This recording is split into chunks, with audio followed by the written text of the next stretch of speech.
presented by Prize Picks. Get $50 instantly when you play your first $5 when you use the promo code. Welcome to Light Years. Tommy Gunn, my man, win of the season for the Warriors right there. We are recording this. I let myself digest this game a little bit. I let you digest this game a little bit. Certainly had nothing to do with childcare. But we are here an hour later, 114-102 against the New York Knicks, and man, that felt like a statement game to me. 100%. And I mean, win of the year, I don't know. I mean, the wins at the beginning of the season felt kind of fake. Obviously, the win in Boston was huge. A couple of those OKC wins, but definitely the win of 2025 so far, I'd say, outside of maybe the OKC game. And yeah, they feel like the Warriors again. And that feels like very like surface level analysis and very basic, but down at halftime, didn't have it shooting the ball tonight. I think 5 of 23 from 3 in the first half.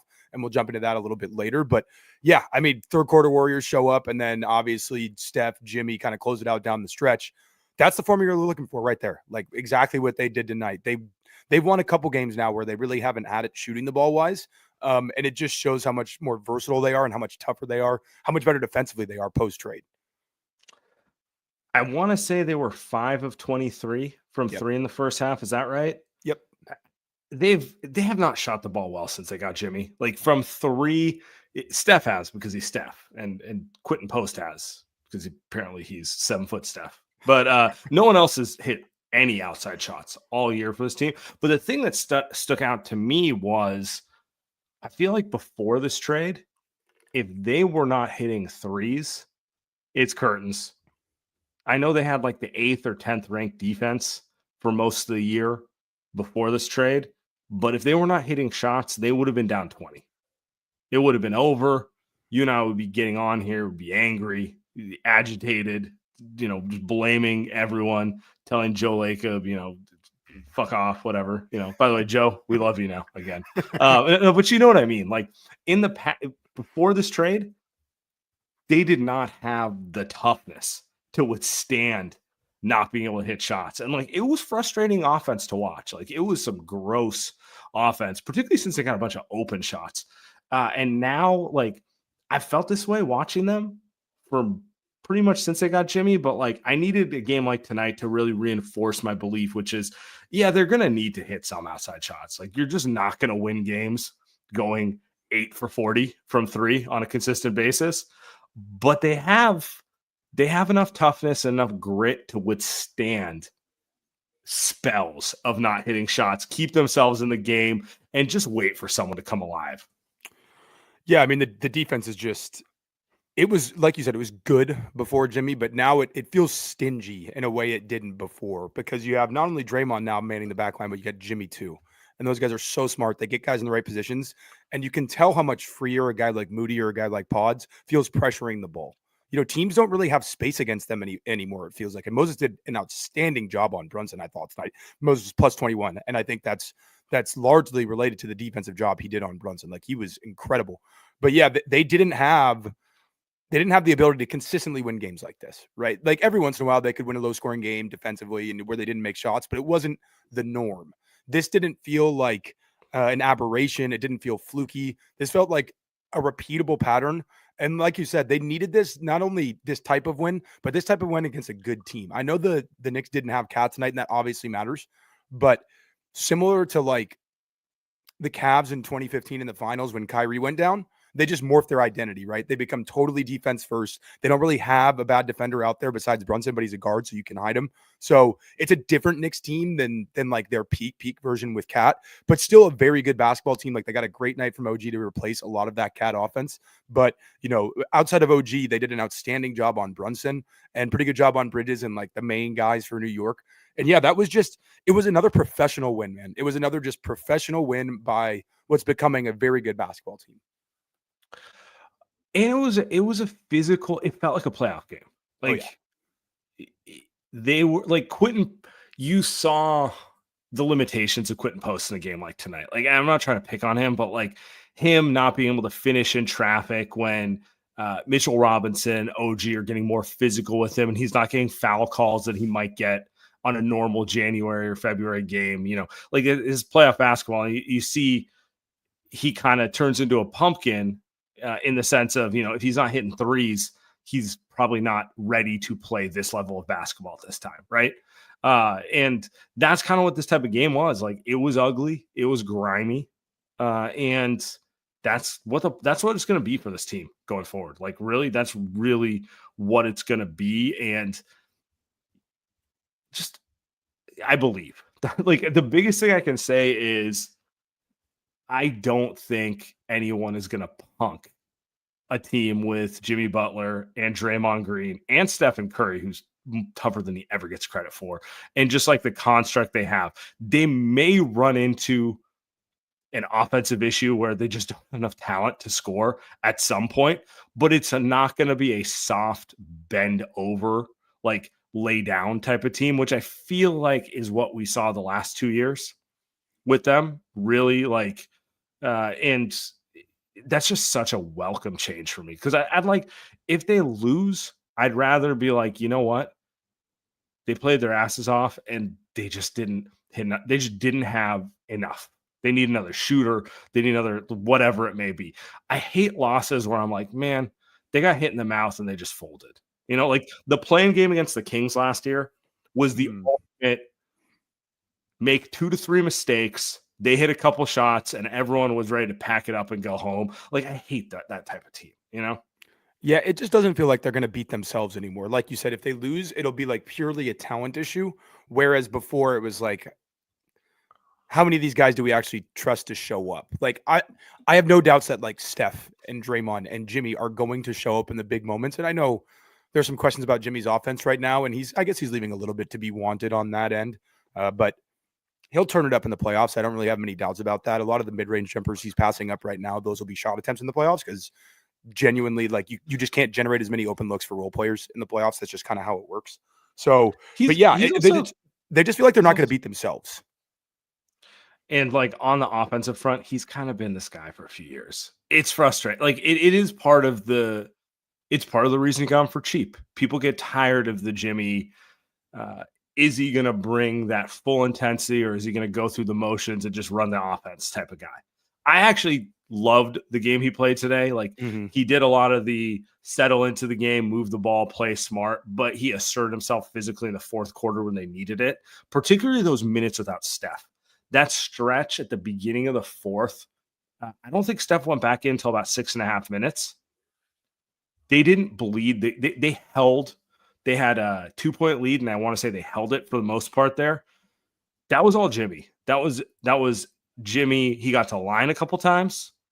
He controlled the tempo. They did not turn the ball over. They didn't, like, the number one way in which they blow games when Steph hits the bench is turnover. Like that sort of things. That was all Jimmy Butler to me. And that was kind of just, that's what you were hoping to get from him all year. Yeah, and Buddy was very up and down tonight, but he was huge to kind of end that third quarter. He hit the buzzer beater to end the third, and then he got it going to start the fourth there. And that's what they need in those little stretches, just somebody to get it going, whether it's Buddy or Moody or Podz or obviously Jimmy. But yeah, Jimmy he calms the game down, and Kerr made the Iguodala comparison again tonight, but that's really what it is. And the formula he's gonna make it. He's gonna make it every game, and I'm not mad at it, man. Like, there are a lot of similarities, like that the Steph dagger 3 to end the game. That Jimmy kick out right off of Draymond's pass, like that was an Andre Iguodala play. Yeah, like we saw Andre make that play so many times. It's like the same pass he made to play in Houston. Like, I'm not trying to pick on the guy, but Andrew Wiggins played on this team for 5 or 6 years, and he doesn't make that play. No matter how much Steph's relocating there, like, some of that is just innate and your feel for the game. And Jimmy, I mean, I want to say the broadcast, like, he's one of the 7 or 8 smartest players in the league. Yeah. I'm not mad at that. Like, he is on the short list. He is on the Draymond Green, Chris Paul, like, annoyingly asshole sees the court short list. And that stuff matters. Yeah, no, the basketball IQ just bleeds out of his game on both ends of the floor. And that's why, despite losing a great perimeter defender like Wiggins, their defense has improved because, and we've talked about this a little bit over the past couple weeks, it's obviously you need point of attack defenders, but at the end of the day, on the whole, I'd rather take the super elite off-ball defender who organizes your defense over a point of attack guy who really doesn't do a lot of that off ball kind of dirty work stuff. But yeah, with Jimmy, it just bleeds out of him on both ends. The IQ, Really? the understanding, the toughness, like he's really special. And yeah, like I said, like we'll get a little bit more from him offensively, I think, eventually. But he's just a really unselfish player. Like he doesn't give a shit if he scores 5 points or 20 points or 30 points, as long as they're getting W's. And that's his whole thing. I feel comfortable also with like 12 shots, 9 free throw attempts, 19 points. I will take that. It's the games where it's like 3 for 6, 8 points, where he's doing his best Iguodala impression that I'm like, all right, Jimmy, I need a little more than that. Like I will take this. This is what would you call this? A solid B, Yeah. Jimmy offensive game. Mhm. He has another gear he can get to for sure. But this was definitely an above average offensive game. And it felt necessary because the last couple games he really was kind of just like fading and doing kind of the Draymond Andre kind of impression. On the point of attack defense, can we talk Moses Moody and Brandon Podziemski? Absolutely. Like, I think they're a little underrated defensively, honestly. And a lot of that is you're putting 2 geniuses behind him and 2 like just high level defenders behind him. But like that's why you invest in a star. You want to do the 2 timeline thing. You want to bring young guys along, have stars who are legitimately like top 1% smart players who can help them in front of them. Like Moses Moody looked excellent tonight, I thought. And Podz did too, for the most part. Yeah, there's frustrations with shot making, but just I'm not as concerned about point of attack defense as I was, let's just say, like 2 weeks ago at this point. Oh, I'm not either. They'll probably struggle against stars, and like there's certain matchups that might give them issues. But yeah, those guys have just been outstanding. And like I said, having Dre and Jimmy on the back line for the most part for like almost every minute of the game, that gives those guys the freedom to really pressure the ball. But I mean, Moses, part of the projection with him as a prospect was, yeah, this guy's super long, slides his feet well, understands the game. Like he can become a good on-ball defender and team defender in the long run, and we're seeing that right now. But Podz, it's definitely a little bit of a surprise because, like, just the physical profile, you wouldn't think it. Like, white guy, not super athletic, but he is incredibly strong. He anticipates really well. There's multiple times a game where he, like, closes out on a guy, and then he also anticipates the drive and he'll cut him off. And he's not a big part of it is he's not scared. Like he's just really tough, and he's not worried about like if a guy cooks him one time, like that's not going to make him back off his ball pressure. Like he's kind of relentless with it, and that's a lot of a point of attack defense anyway. As long as you have enough physical tools, it's the willingness to do it possession after possession after possession. I always think it's funny where like there's a certain like online segment of the fan base who gets annoyed at his cockiness, and I get it. I don't want to hear it from him all the time either, but I'd rather him have irrational self-belief than the opposite issue every time, like he's highly competitive. We'll see how good he ends up long-term. I personally will bet on guys who are overly competitive and are that smart and see the game that well to overcome physical limitations, at least to a degree, right? Like he's going to hit a ceiling at some point, right? But like, I think it's easy to forget he's the youngest guy in the rotation. He's a full 2.5 years, maybe 3 years younger than Quentin Post and Trace Jackson Davis. Like he's 22. He turned 22 a couple weeks ago at this point. And yeah, man, like you just can't teach some of the things he does innately, which is he doesn't quit on plays. He sees what's going on around him. Like he's a very intelligent player. And to your point, a little bigger than people think. Like he is closer to 6'5" than 6'3", and a little stronger than people think too, So he's not a vertical athlete. He's not going to wow you with like quick twitch stuff, but he's not a bad athlete either. No, and I threw out this comparison a couple of days ago, just defensively now. Like he kind of like, and it's a white guy comparison, but he's like kind of Caruso light defensively, just with like, he's not as good as Caruso, because Caruso is one of the best on-ball defenders in the league. We're only gonna compare him to white guys. Let's be real. We're just gonna keep going through. It's like Manu, he has a good Caruso. offensive game, or like, ooh, it looks like Manu. Is it more of a defensive game? Ooh, it looks like Caruso. Yeah, exactly. No, but I mean, shoot, he had 19 points tonight. It didn't feel like it, but he kind of gets buckets sometimes in the margins, and he was -3 tonight, but still, he's the leader on the team in plus minus currently, total plus minus. And I think people don't realize how rare that is for a 22-year-old, especially on a team that's not bad. You know what I mean? For the majority of the season, this was an average team, but they're a good team now, and he's still one of their most impactful guys. That is incredibly rare for a player his age. That doesn't happen. It's guys don't impact winning like this at this age. And yeah, there's obviously things to be frustrated about with his game, like shot selection, some decision-making stuff, even though for the most part, he's a pretty sound decision maker. Like you'd like him to be a better shooter, a better finisher. There's a lot of things that you could ask of him, and I think he can get there.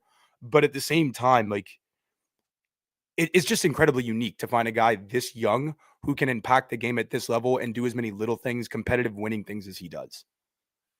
Yeah. I just don't understand the mentality of putting him in a box about how good he will be. People are like, oh, well, he'll never be as good as Derek White. Derek White wasn't even in the NBA at 22, much less impacting winning. He was not in the Spurs rotation at 23. Yeah, exactly. So it's like, does that mean he'll be as good as Derek White when he's 28, 29? Of course not. In fact, I'd probably bet against it. That's you, because you should give credit to the fact that like he is impacting the game in a positive way and profiling as a winning player this young. Like he's not going to get worse. At worst, like he doesn't hit a higher ceiling than you hope. Before we move forward, we buried the lead. Number 30 was at MSG. And I just want to play what Shaq said because as the supreme leader of the Big Man Alliance, I demand you fans to start putting Steph Curry in that greatest of all time conversation. Just start putting them in the conversation. So the conversation of Jordan, Mike, LeBron, Kobe, LeBron, start putting Steph in that conversation. I demand it. Why does the Big Man Alliance need to say something? Because I am the supreme leader and my voice counts. And I'm saying, listen, I played against Mike, played with Kobe, played against and with LeBron. They're all great. But at some point, we're going to have to put Steph Curry in that category. I'm not saying he is, but let's just have the conversation. Like, I like all the internet talk and the barbershop talk, but I ain't never seen nothing like that before, and nobody has. And pretty special. And there's how many of them things he got. 1, 2, 3, 4 against LeBron. So I demand that people you start putting I will always say this. I love that Steph's biggest player backer happens to be the player whose game is like pretty much the exact opposite of his. Like Shaq was, for my money, probably the most physically dominant player I've ever seen. Just the most dominant player. Like he's huge. Just everything about Shaq's game is the opposite of Steph. So it just endlessly amuses me how much he adores Steph. What say you on that? Yeah, I think part of it is, Shaq dealt with so much defensive attention, right? Like in the inverse way, like around the rim, sure, always drawing so many bodies. And I think he obviously identifies the same thing. It's just happening on the perimeter for Steph. And yeah, Shaq is friend of the show, Shaquille O'Neal. Just the biggest Steph Curry stan out there in the media. But what he was saying, Greg Anthony was kind of talking about the same thing all night on the broadcast. He was just saying, we've never seen a guy like this. We've never seen a guy get defended by this, the fear that he strikes in defenses. And even I think it was in the fourth quarter, he said, I don't think there's ever been a guard better than Steph in the history of the league. Which is funny considering Theo Pinson's comments from his podcast that dropped today. Probably just trying to get some clicks. But now only a point guard can. They must be pass first to count as a point guard, buddy. If you could shoot like Steph, you would be doing it. Just ridiculous. But yeah, I just think he's not wrong. He's really not. The fact that we're still seeing this at 36 years old, 37 in a week and a half, it's flat out absurd, especially at his size, his athleticism, all the things that we've talked about before. Like he's the only guy on top 10 lists who's his size. Like everybody else is 6'6" or above, and they're an athletic outlier in one way or another. And Steph is too with his hand-eye coordination. But it looks so much different than any great player ever that I think people have a harder time believing it. But at the end of the day, like the accolades are the accolades and the impact is the impact. And you can't argue those things with Steph. No, and I'm never going to get old. I'm never going to get tired of watching Steph get his due because there was a long period of time there where people were like, yeah, he's good, but come on, man. Give Russell Westbrook that supporting cast, see what happens. Give this player. It's I felt like All-Star was kind of his peers acknowledging that yeah, we may have hated on him, but it was mostly because we were trying to go at him. It wasn't because we didn't respect what he was doing and, 10 years later to still be playing at this level is insane. He deserves it. You know, as Andre Iguodala said, his retirement was the beginning of the Steph Curry appreciation tour. I will never get tired of it because he is one of one. I don't really care if you think, you know, XYZ is a better player than all time. I know he's in the conversation. I know he's on Mount Rushmore. He's in the top 10. He's iconic. He's going to be remembered by one name, and he's going to be remembered as one of the greatest players of all time.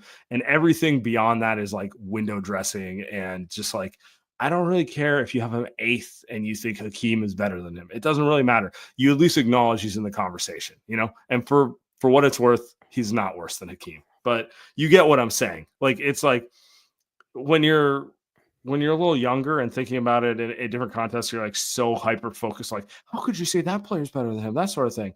You get older, it's just like, man, I just want him to have a seat at the table. I just want you to acknowledge he's in the conversation with those, like the Magic, the Larry Bird, the Michael Jordan, like those guys. Like he's that level of guy. And honestly, beyond that, it's all personal preference anyway. Yeah, and I think that's Shaq's entire point. And the exciting part now is like, it feels like there's now more story to be written. You know what I mean? Whereas it didn't feel that way a month ago before the trade deadline. It's like, are they really just going to ride into the sunset, just kind of like doing the Kobe Lakers thing or the Dirk Mavs thing? But now it's like, oh, these guys have a real shot to win maybe another championship. And, you know, if everything breaks right, maybe you get 2 more. But there's genuine excitement behind the conversation instead of it feeling like a retirement tour, or people are just like saying these things because they almost like feel pity or they feel bad for Steph because of the situation he's in. So yeah, I mean, it's just Shaq is, I mean, he's entirely right. And, but it's like you said, I'll never get tired of it. It's always cool to hear it. Doesn't it just kind of, doesn't it feel validating too, where it's like, I feel like for 2 years, I'm like, dude, just give him like a top 25 player.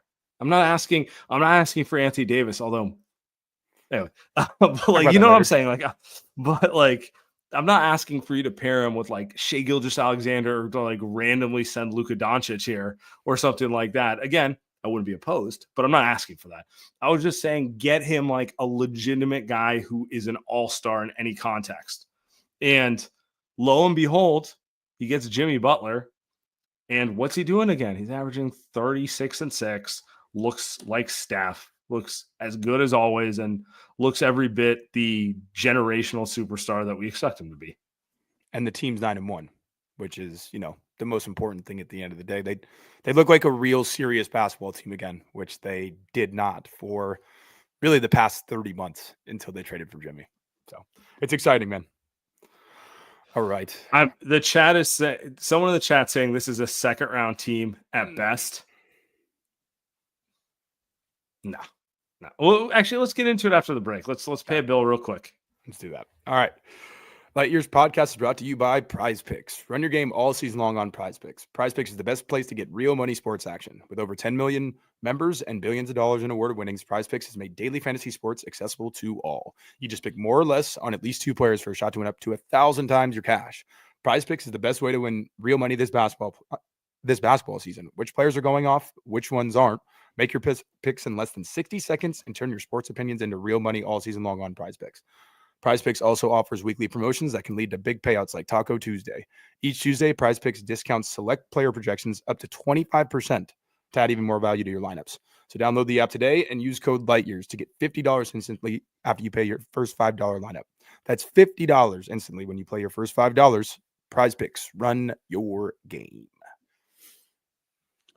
Guys, I'm going to tell you about my friends over at Body Spec. So pretty simple.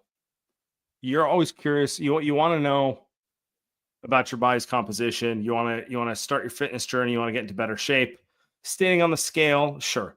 Tell you you're 202 pounds, 190 pounds, whatever it may be, but it doesn't really tell you what's going on there. So what you need to do is get a DEXA scan. And a DEXA scan is a highly accurate way of measuring your body's composition. You know, body fat percentage, NFL combines going on. You're hearing about all these guys who are like, it's 240 pounds, 6% body fat. You see them, you're like, okay, that's probably unattainable for me, but that's very impressive, buddy. Visceral fat, like the fat around your organs, lean muscle mass, the things that really tell you what's going on with your body. And traditionally, a DEXA scan has been very expensive and unattainable for, guys like Tommy and me, your average Joe who's trying to stay in shape, maybe play some pickup on Sunday, whatever it may be. But what Body Spec has done is made it accessible for all.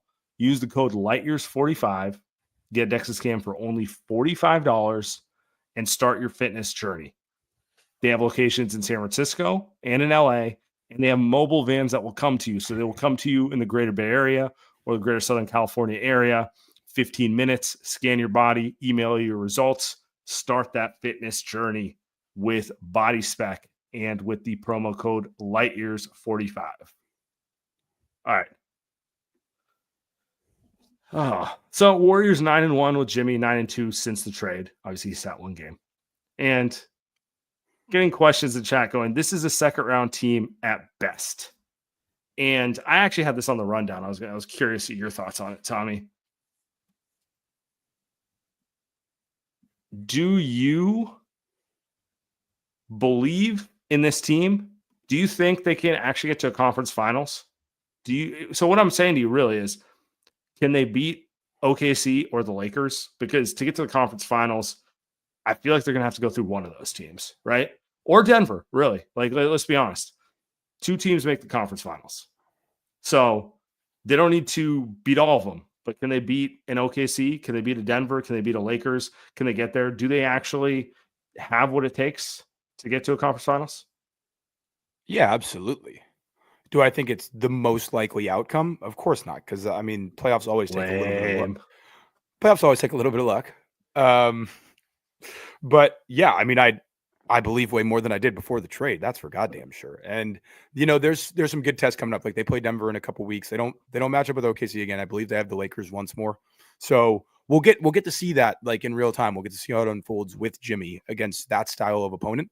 But they looked good against OKC all year. Like even without Jimmy, they gave OKC problems because it's just a good matchup in terms of personnel, in terms of like the style of plays and stuff. So yeah, they absolutely can get to a conference finals. I actually don't have any like doubts about that they can do it. And I think what people are like forgetting, like myself included sometimes, is like they still get to add Kuminga to this. And I don't know what that's going to look like yet. We've talked about it a little bit, but that does add an extra scoring punch. Whereas like a night like tonight where it did feel difficult offensively sometimes, especially when the shots weren't falling, you add Kuminga to that formula and you're getting more rim pressure. You're getting another guy who's like a legitimately very good to possibly elite finisher at the rim. And that does change the dynamic of your team. At what capacity he's going to play, how much they're going to need him, how much they're going to use him, I don't know yet. I would think it's a lot, but seasons always tend to unfold weird, especially when you make a trade like this. But yeah, they did not have enough a couple weeks ago, and they absolutely have enough now to make a conference finals run. I think the West is wide open. I honestly think the NBA is wide open. If I had to put money on it, I'd probably say the Celtics are the favorite, but they don't feel like an overwhelming favorite to me. I feel like there's a lot of bullshitting off of a title going on with them, but they also haven't done it enough for me to be like, this is the 2018 Warriors and I believe in them type of thing. With that said, like I'll stick with the West right now. OKC is excellent, but they're super young. They haven't actually proven anything. Shea may win the MVP this year. I don't have a problem with them winning the MVP, but it's like, all right, is Jalen Williams or Chet, are they going to perform at the level they need to in the playoffs? I don't know. It's to be seen.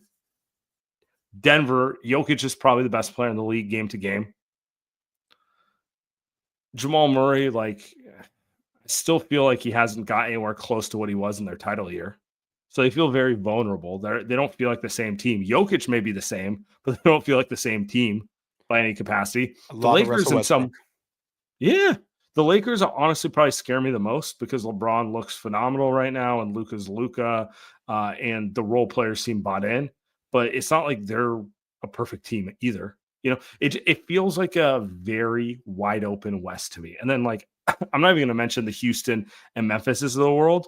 Good teams, don't get me wrong, but highly beatable. Yeah, man, I'm buying this Warriors team. I'm absolutely buying this Warriors team and their ability to make a run in the playoffs. For me, I need to see. It's about health, really, for me. You know, like I feel like everything's trending in the right direction. I just need everyone to stay healthy and everything to be physically good when we get to mid-April, right? Yeah, and I mean, Houston is free falling right now, and Memphis just lost Triple J for a couple weeks at least with an ankle sprain. So the Warriors might actually catch those teams in the standings. I think they actually have a legitimate shot at catching Houston. Probably a little bit less so Memphis, but like those things are in play now. Like 5 seed is in play. But yeah, I mean, OKC either Does it even matter? Does it even matter to you if they get to the 5 seed? To me, it's more about like who they get matched up with. Right. I don't really think it matters if they're a 4 seed or a 6 seed. It's more about the route they have to take. Yeah, I mean, I guess 4 seed would be a little bit better because you obviously get home court in the first round. But like, it's with this type of group, like with the core especially, I think that's pretty negligible. It probably helps the role guys a little bit to get that extra home game. But I mean, OKC feels either a year away or a guy away, and I haven't decided which one yet. You know what I mean? Like it's either they need another Jalen Williams leap or they need to add somebody else during the summer. The Lakers, I mean, you have Luka and LeBron, you have a chance in any series. And like you said, LeBron looks fantastic. And Denver, I mean, Jamal's been a little bit better lately. He looks a little bit more like his old self, but I don't know if he's all the way there. But man, it's a lot of Russell Westbrook. And we've seen how that can go in a playoff series. Like teams just aren't going to guard him. And in one-offs in the regular season, like you can kind of get by on that. Over the course of a 7-game series, that can start to look a lot different. And he might become, I don't think he'll become fully unplayable, but like certainly more unplayable than he's looked at times in this regular season. So yeah, nobody scares me. I have a theory on that too. I feel like Mike Malone overplays him to try to motivate Jamal Murray in some ways. There's a level of like, you know what? This guy can't shoot like you, can't score like you, but he isn't hot dogging it half the time. Because like that's the thing that's kind of annoying about watching Jamal Murray. When he's on, electric.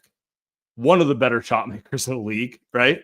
But then you watch him other games where I'm just like, are you overweight? You know, like he doesn't bring it every night in the capacity that he's capable of. And to your point, I feel like the Westbrook thing is potentially like penny wise, pound foolish for them, where it's like he's giving us energy, and like sometimes all you need around a guy like Jokic is like, I just need someone who gives a shit, and Jokic will win the game in the regular season.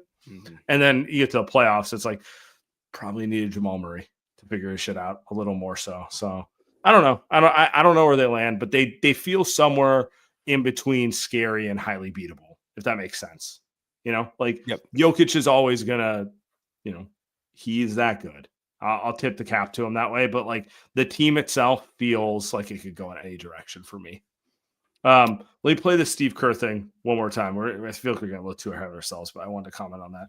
Steve Kerr discussing the Warriors here, talking about developing a real identity.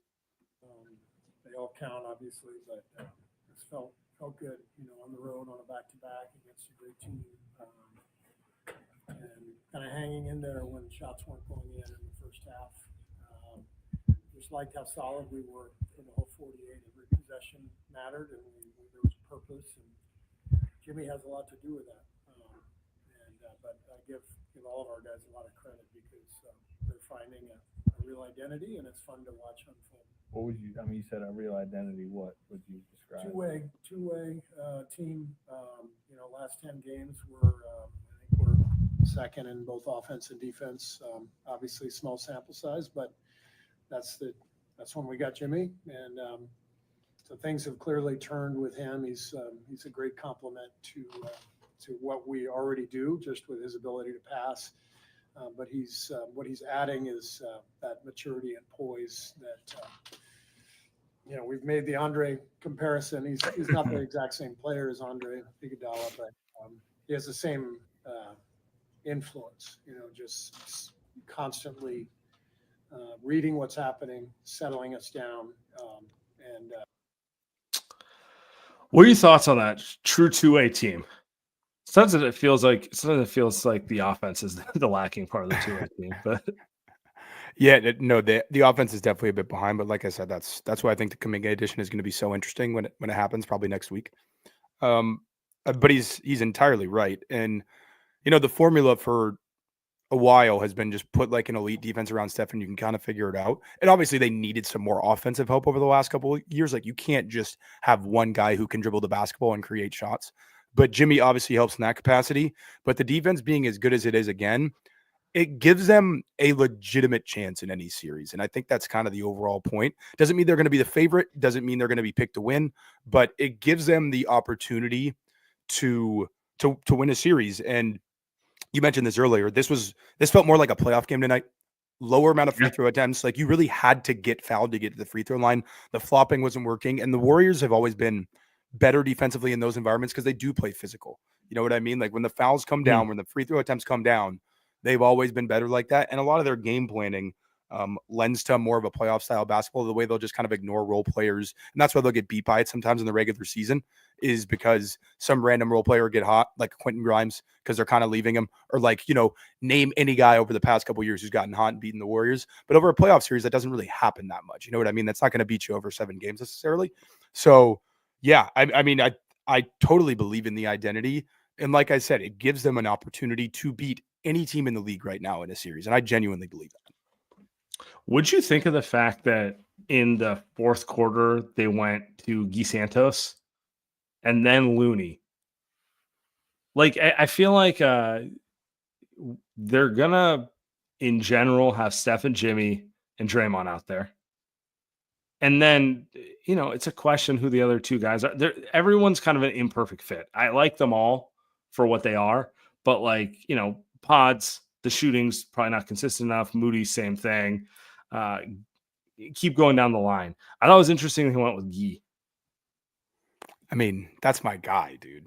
Like, I'm never going to be mad at more Gui minutes. He just, like, he smoked a couple layups early in the game, but he just gets it. Like, he is the type of guy that fits in the Warriors environment so well, and that's amplified even more with Jimmy. Like, he is the type of guy that Jimmy's made look good for years and years and years. The same with, you know, the type of guy that Steph's made look good, or Draymond.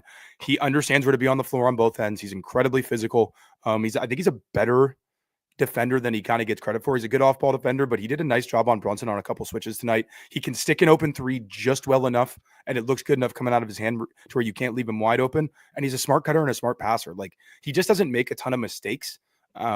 And he's young, obviously. He fouls too much sometimes, and like there's little warts he can clean up, but he's big, and that's another thing. Like, he's a legit 6'9", 240, and this is a team that needs that from time to time. And I'm interested to see what happens to his minutes when Kuminga does come back, because it feels like he might be one of the victims of that.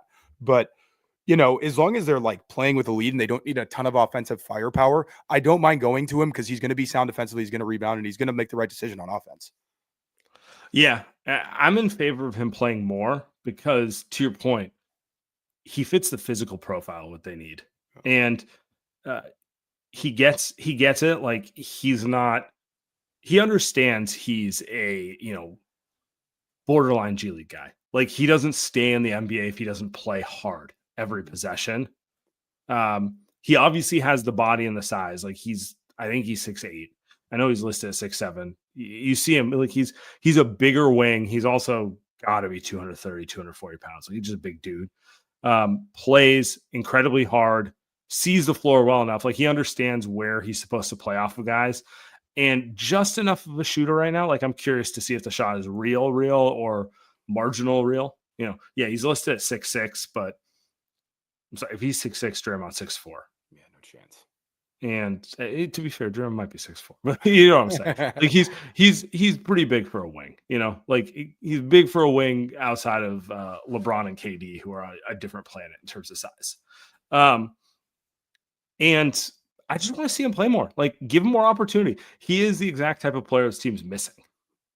I'm not saying he's going to be it, but what other options you got on the bench? You know, so.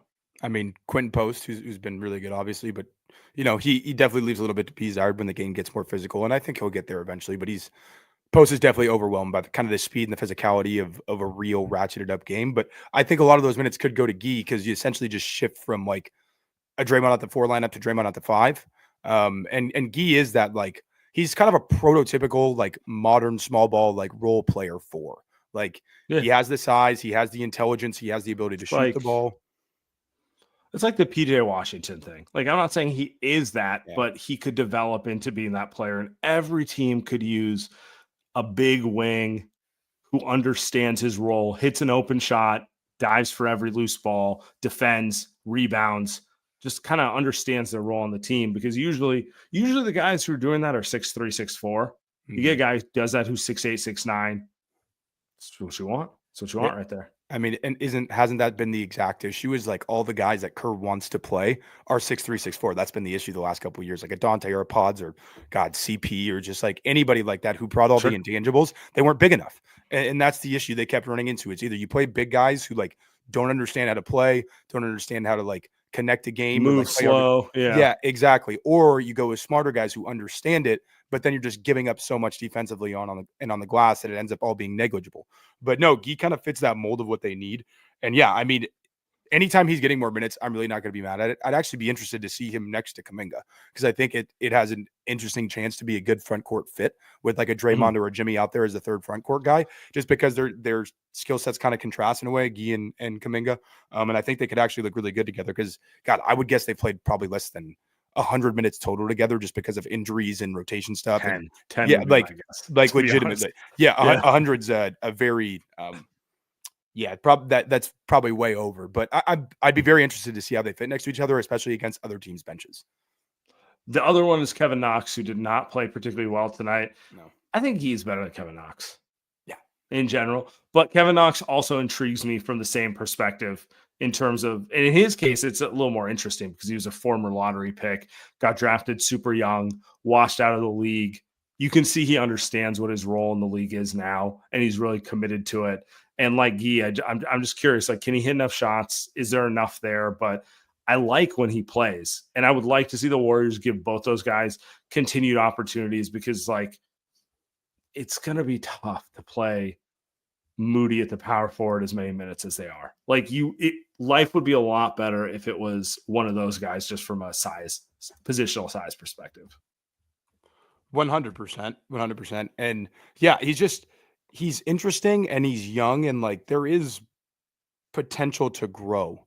You know what I mean? Like it's not like he's not a finished product in any way, shape, or form. Like you can see him driving closeout sometimes, and you can see him like there is probably a little bit more in the bag than he's currently showing. But that stuff will come over time. But and just with comfort, getting more minutes, understanding what they're asking of him more.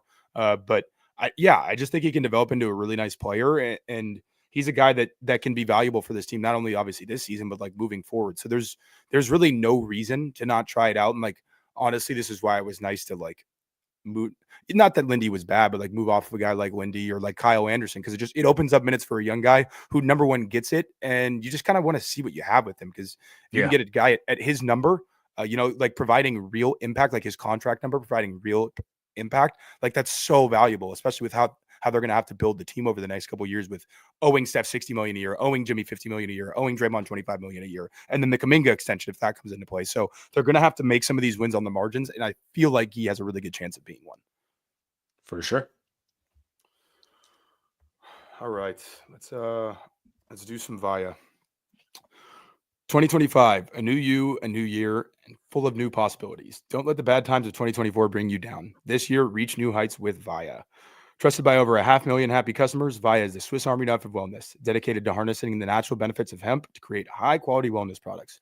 Whether you're looking to improve your sleep, focus, recovery, add a little pep to your step, or just get high, Via has something for you. With products ranging from 0 to 100 milligrams of THC, Via gives you the power to blaze your own trail.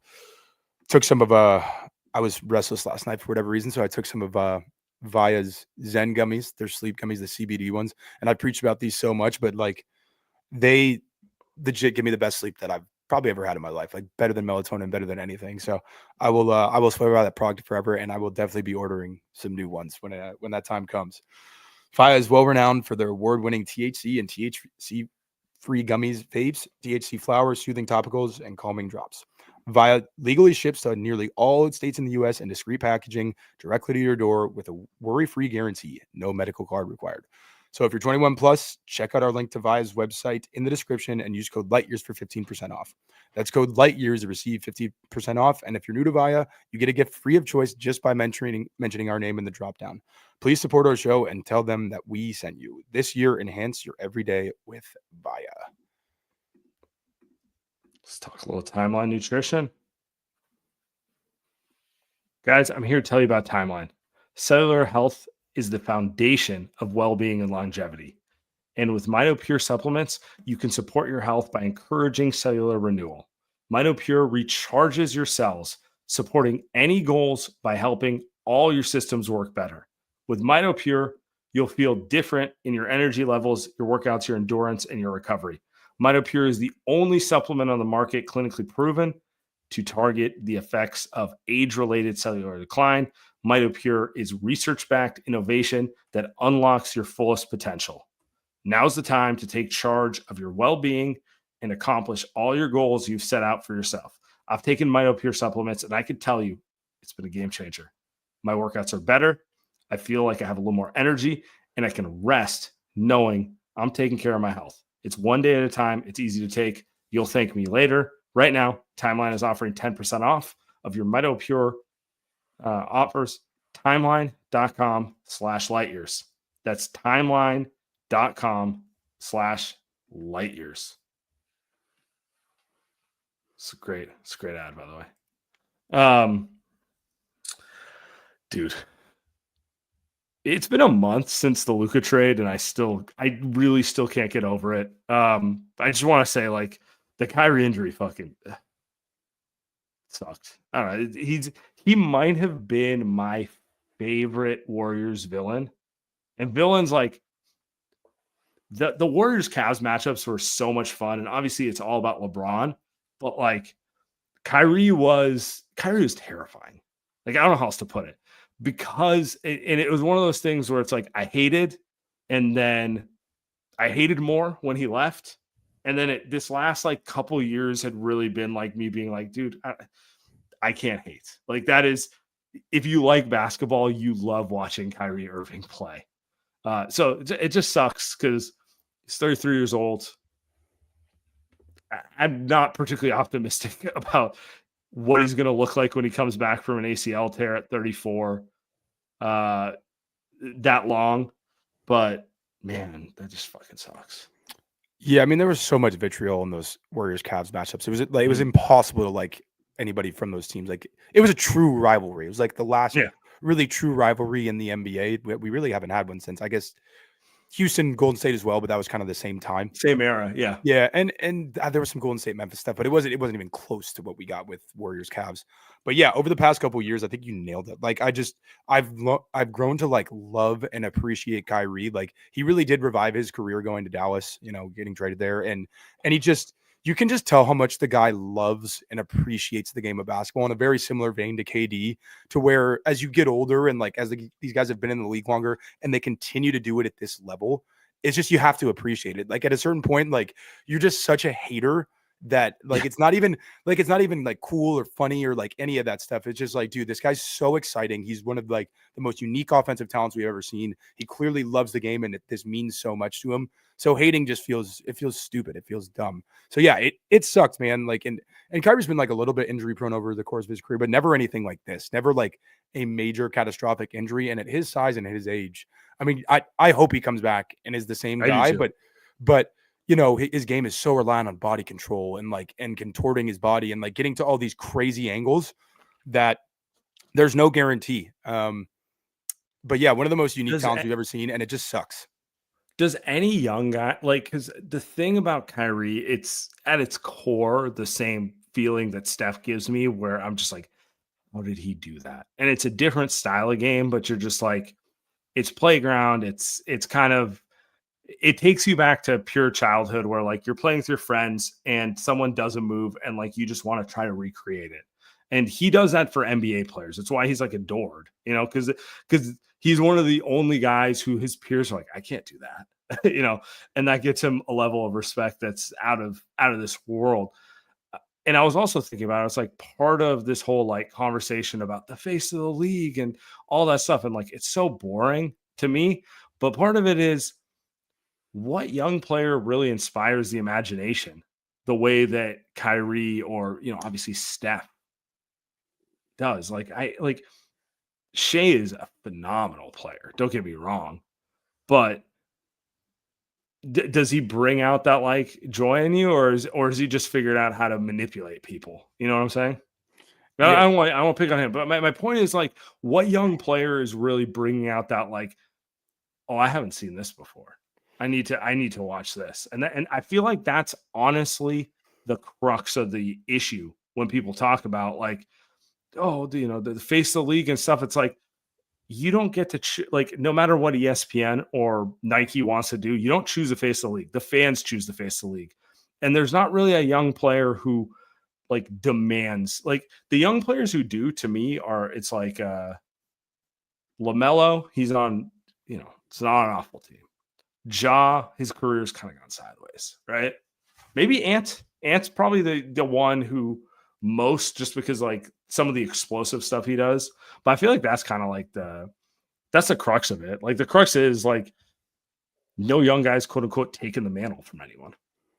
No, that's the absolute crux of it. And for just talking in terms of like face of the league stuff, like Ant has a chance to do it, I think, because he is that charismatic and his game is like it's aesthetically pleasing. It's in your face. Like, yeah, absolutely. Like, but I mean, a guy that like kind of inspires that same like awe factor for me, and I'm not saying he's gonna be the face of the league, but like Darius Garland has a lot of that to him. He has a lot of that, like that Steph, Kyrie, but it feels more like of a clone of those guys instead of something entirely unique.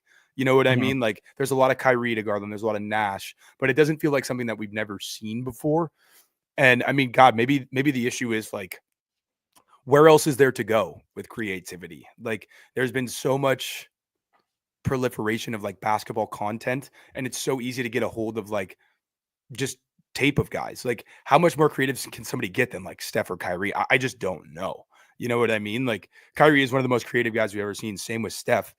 What would the next leap even look like? I think it's kind of hard to comprehend how much different. Wemby shooting 40 footers. Yeah. I don't, yeah. No, but I hear what you're saying. Like maybe part of it is just like it's, you and I are both guilty of it. I kind of think we're on a fast track for a Warriors-Lakers series in some capacity. At some point, I need one of these younger guys to have a playoff moment where they dethrone.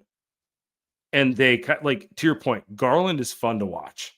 They're not the only fun young player, but like he needs to have a series where he announces himself against these players instead of it being like, "Ooh, did you see him Tuesday against the Pacers?" It's like a lot of this is like a lot of the Kyrie lore is the game 7 shot. It starts with that, and it's the continued, like, when a game matters, ice in the, like, you're not worried about him. Like he performs when it matters, right? I mean, Tatum kind of did that already, I guess, but he wasn't spectacular last playoffs. He did have the game against Giannis in 2022. Was that 22 where he had like 46 on Giannis in game 6? I think it was 2022. But like, yeah. But yeah, I mean, they're just, I don't know. It just feels like none of those guys have really had that moment. Ant kind of got there against Phoenix last year. So Chris in the chat just said that. And it feels like Ant can ascend to that level. Like they obviously beat Jokic too, but Ant wasn't like great in that series. And then when he faced against Luka, they got absolutely smacked around by the Mavericks. So, it kind of ended right there. But yeah, I mean, eventually it has to happen, right? But at the same time, coming into these playoffs, if Steph and LeBron are like both their teams are healthy and they're both in the playoffs, who would you fear more as an opponent than those two guys? Maybe Jokic, maybe like, and Luka's now on LeBron's team. Jokic's the only one, and Jokic should be the face of the league. He's in his prime. He's actually done it against whoever, but he doesn't care. Like he doesn't want to, or it's not of interest to him to be that guy. Also, so different for a big man. It's different for him. Yeah, I'm never gonna live that down. Yeah, I just there just hasn't been that guy yet. Like in theory, Tatum should be. Like if you look down his list of achievements for a guy who just turned 27 years old, it's actually kind of crazy. Really, the only thing missing is like an MVP. But he's had a spectacular career, but he doesn't resonate with people in that same way. I can't really think of a season that he deserves to even be top 3 in MVP though. Like that's the other part of it. It's not like even a disrespect to him thing. He's a great player. I would love him on the Warriors. I have nothing negative to say about him. I just can't justify him over some other players. I mean, it's like Colin Cowherd said the other day. Close your eyes with Tatum. What do you see? Nothing. That's true. You don't see it. You don't see the smile, the cocky grin, whatever it may be. But maybe it happens over time with him. You play in enough big games and you come through enough big times. Everyone just shuts up and they pretend they never said what they said. And you know what? I will too. So, Oh, 1,000,000%. all right. I say we end it here. Things are good right now. Oh, no, I'll end it here. Today's Draymond's birthday. Happy birthday to my guy. 35th. Does he play Thursday? Is he sober Thursday? They're in New York. They got a big win tonight. I know that man's having a fun evening.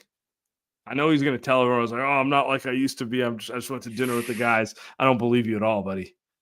I mean, but will he be sober by Thursday? Sober, maybe. He'll be hungover for sure. There's no doubt about that. 35, you go out big on any night. It's taking you 2 days to recover minimum. And I mean, Jared Greenberg asked Steph after the game, like, Draymond's 35th birthday tonight. What do you guys have planned for a celebration? Steph just said, I'll never tell. So they're going big tonight. They're going big tonight, man. There's no doubt about that. Like, and I mean, it might be a DNP illness on Thursday for Draymond. Sunglasses on the sidelines? Absolutely. Yeah, that's what I need. I need a prediction right now. Will he play on Thursday? Yes, but it's going to be a just horrendous Draymond performance. The Lobos are going to be like leaking out of his sweat in the first half. It's going to be a disgusting first half, and then he will turn it on in the fourth quarter with a key stop against a Brooklyn team you should not be in a one-possession game with in the fourth quarter. Oh, this Brooklyn game is about to be infuriating. That's my prediction right now. I honestly, that was as big of a reason to get the win tonight as any, because I was like, they are going out for Draymond's 35th tonight regardless. So now they're locked into a 3-2 road trip at the very worst, and you take that every time. You obviously want to go 4-1, but at the end of the day, 3-2 road trip, you won the road trip. You can go back home and feel good about it, regardless of the game in Brooklyn. But yeah, that is going to be a much closer game than it should be. That's for sure. Yeah. All right. Appreciate it, everyone. Everyone have a great evening. Thanks, everybody.